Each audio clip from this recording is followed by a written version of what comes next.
Chelsea Football Club say no way Jose Christopher Nkunku's going nowhere and there's been interest. We'll talk about that. Then we need to talk about the fact that everybody's been saying Chelsea have to sell to break even. Chelsea have to sell, otherwise they're in trouble. Well, Sky Sports have come out and fixed their statement. Chelsea don't have to sell. We've said this for a while. I told you it was scaremongering. I'm going to explain why. And finally, we've got bids for Maatsen. We've got bids for Lukaku. They are both a joke. And Armando Broja is going to be going to AC Milan apparently. Let's get into it. Let's break down the news. Let's talk about it in the detail that it deserves. And what I ask from you is, number one, hit the like button. 1,000 likes goes a long way and YouTube basically likes it and pushes it to more people. And number two, subscribe to the channel if you knew you made it this far. Clearly you are enjoying the content and you love to hear what you're hearing, because in 2024 you would have turned it off by now. So let's get into it. Let's break down the stories and let's start. Alright, we need to start with this story, and this story made me laugh. So, Christopher Nkunku joined Chelsea from Leipzig, and ever since he's joined Chelsea, the move has been really unconventional. And the way I'm going to explain it is, we knew we were getting him in October, and he was going to join in June. So we literally had to wait for nearly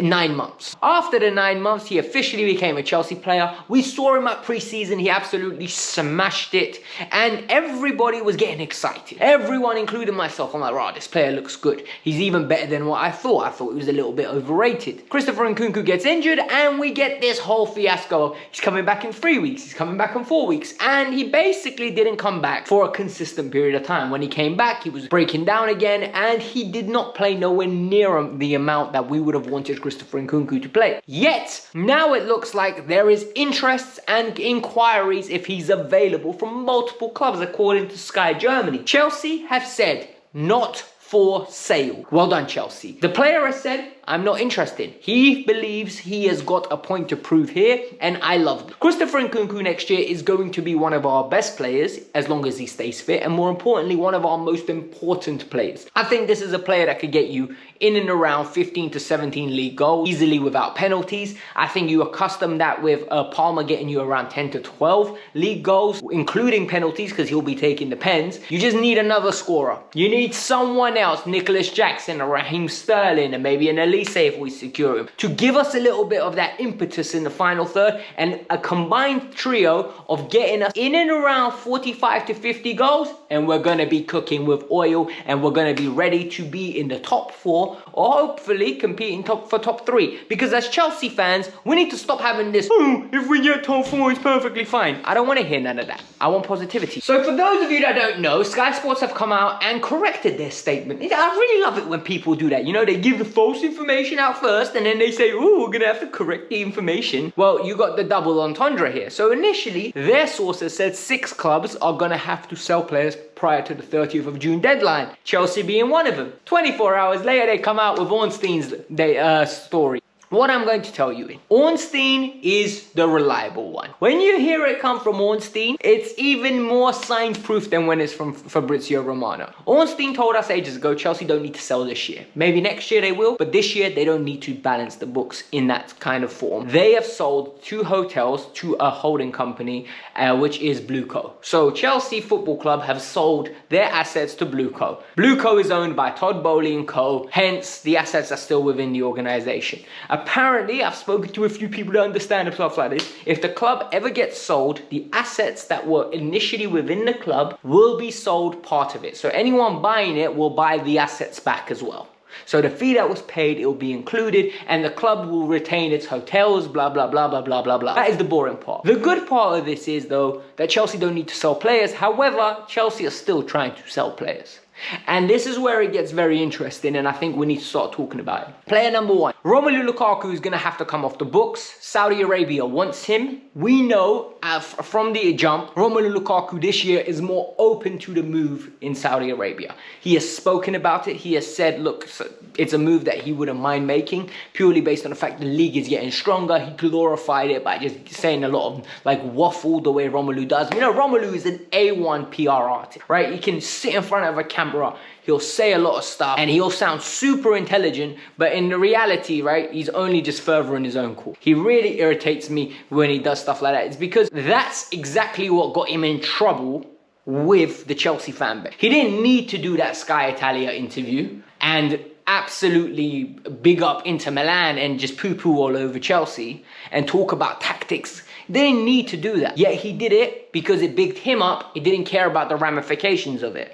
And guess what happened? He had to come out and say sorry. And straight after that, Chelsea got rid of him. And ever since then, we lost out on a great striker because he couldn't keep his mouth shut. Because he had to make interviews that he didn't need to do, in my opinion. Like, there was no need for any of these interviews. However, it is what it is. Now it looks like we got an offer from I think it was Al Hilal last year, and it was 38 million it would have taken for him to leave. This time around, we just got a new offer. And the new offer has come in from Napoli. It's 15 million pounds with 3 million in add. And this is a problem, and I'm going to explain to you why. Romelu Lukaku does not want to go to Saudi. I'm convinced. I think he wants to stay at the top level of football as long as he can, as long as he's relevant. He is still a very good player, and I think people have forgotten about that purely based on the fact that Romelu Lukaku's career has really become a joke. Everyone's like, oh, but he's another Romelu Lukaku. Listen, Romelu Lukaku banged goals, and I think people forget that. Look at how many goals he scored in his career. Look at his international record. Look at everywhere he's gone. He's 1 in 2 basically. That is very impressive. He might not be creme de la creme of top 5 strikers in the world, but he's easily top 15. And considering how many strikers there are in the world, to be top 15 for as long as he has been, very impressive. I think this is going to get dragged on. I think this is going to be one that's a little bit complicated because I don't see Napoli paying the money that Chelsea want. Napoli are going to act like broke boys. Napoli have one price for when they're buying, another price for when they're selling. It's absolutely criminal, right? And it's not only Napoli, it is classic Italian football clubs. No, we'll take them on loan for 2 years. We'll give you an option and give us an option to buy after that. We'll see. And if they bang, we'll pay the 30 million. We won't pay 40, we'll pay 30. And sadly, that's the European market that you have to do business with. And he's not going to want to go to Saudi Arabia if Napoli's on the cards. So we're going to have to find a solution. Another player that I believe we've got a little conundrum with, and these are the options that we're going to have to accept, is Ian Maatsen. Ian Maatsen has a 35 million pound release clause. Dortmund have put in their first bid. It's 25 million pounds. Chelsea said, listen, we have a release clause. You agreed that you would pay it, so now you're going to pay it. They said no, lower it to 30. So they're trying to do this whole negotiating thing. And I've explained this in another video, and I'm going to explain it to you again quickly in short distance. Dortmund's record fee is Ousmane Dembele. It's 35 million euros. If they get this bid done, it will be 41 million euros. That's 6 million up. They're setting a precedent, so next time they go to buy a player, oh, we're willing to spend 41 million. And that is bad for them considering they are basically a trade, right? They buy a player, develop him, sell him. That's all they care about. Profits, they don't care how many trophies they win. Their fans do. The club, the entity doesn't. It's a developmental club. They essentially bring young players, develop them, and sell them on. And you go and and provide fruition in your career. The other day, Ezan Turksic, I think his name is, the manager, he basically said, oh, I've told Bellingham and I told Haaland one day you're going to win the Champions League. And now they both have. The expectation was that they weren't going to stay there for long. It's a resignation that they're going to sell him. And for me, Chelsea are going to be stuck in a little position now where it makes me very happy. They won't want to sell Ian Maatsen to Dortmund for the fee that's being offered because number one, they know he's worth more than the original release clause. Number two, he'll come back. Enzo Maresca will see him, so he'll judge him. And then we'll find out whether he can stay. And if he starts playing, he'll sign a new deal. You'll see. Or three, someone else comes and buys him. And what I believe is going to happen is Bayern Munich are going to buy him. Watch, mark my words.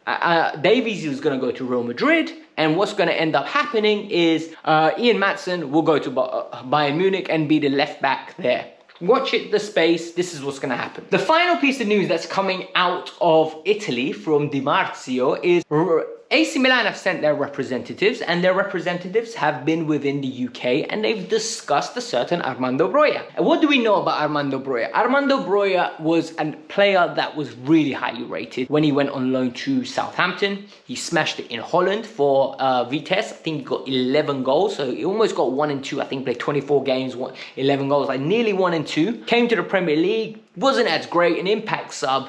There was this whole uproar from Chelsea fans. He should be an impact sub from the bench.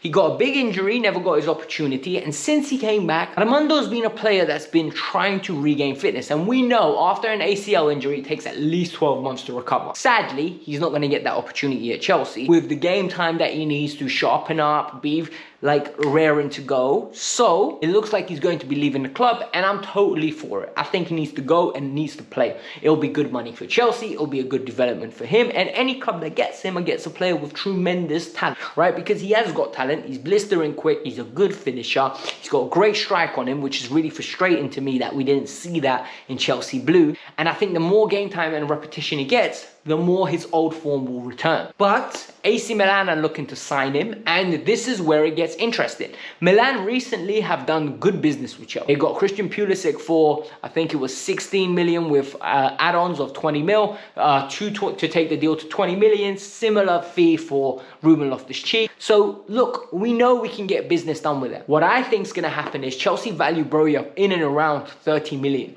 And Broja's got a longer term contract than the other two, and he's on a significantly lower wages. So what's going to be interesting is how Chelsea structured this deal.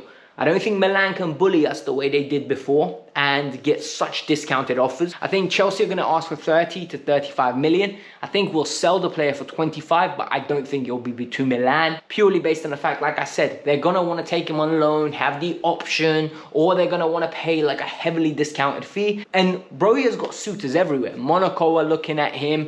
In France, it's been reported there are clubs in the Premier League that are looking at him. Wolves are keen on him. So it's just going to be interesting how it ends up. It's one to keep an eye on. So hit the like button, subscribe to the channel, let me know your thoughts. And I can't lie to you, in the comments below, let me know. Are you happy that Nkunku is going to be staying at Chelsea next year? Or would you have preferred to move off him if the right offer came in? Personally, I think he's class. I'm willing to give him all the time he needs because he's of that level and that great of a player. Peace out, I'm out. Have a lovely day.